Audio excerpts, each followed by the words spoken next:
Shabbat Shalom. Shabbat Shalom.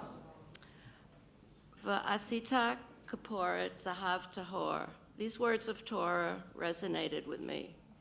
For me, perhaps it was a moment of spiritual synchronicity. I like that phrase. Here, God commands the Israelites to make a cover of pure gold for the ark with 2 cherubim, one at each end and facing each other, and all of one piece. This is the first time God has asked anything of the Israelites, and it is to create something of beauty. The instructions are specific as to dimensions and material. And what of the cherubim?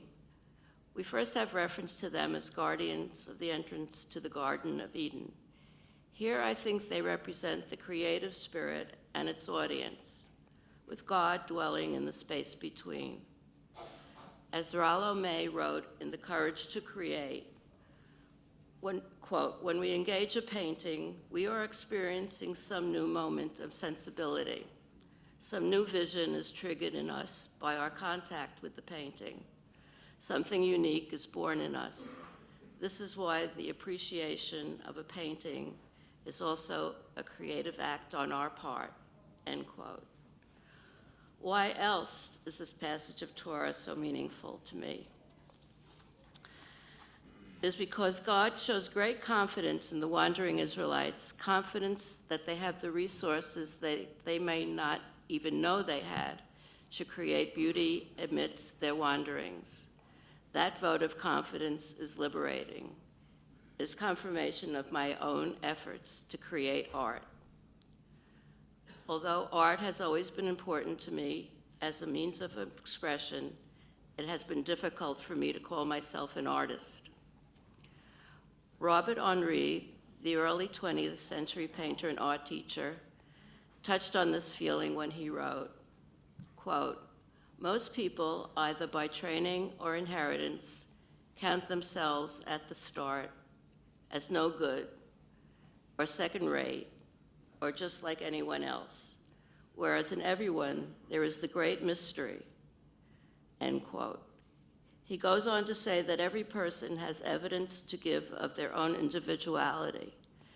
It is indeed something to strive for. In my painting, I have tried to use light and color to create mood and space.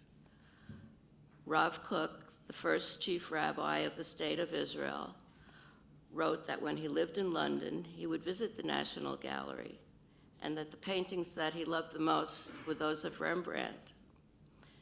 They reminded him of the rabbinic statement about the creation of light. He said, from time to time, there are great men whom God blesses with a vision of that hidden light. I believe that Rembrandt was one of them, and the light in his paintings is that light which God created on Genesis Day. It is the process of painting, the attempt to capture light, that motivates me. I treasure the moments where I lose myself in the process, am able to suspend self-judgment, and in some way connect to the spiritual dimension that I associate with light. Shabbat Shalom. Shabbat Shalom.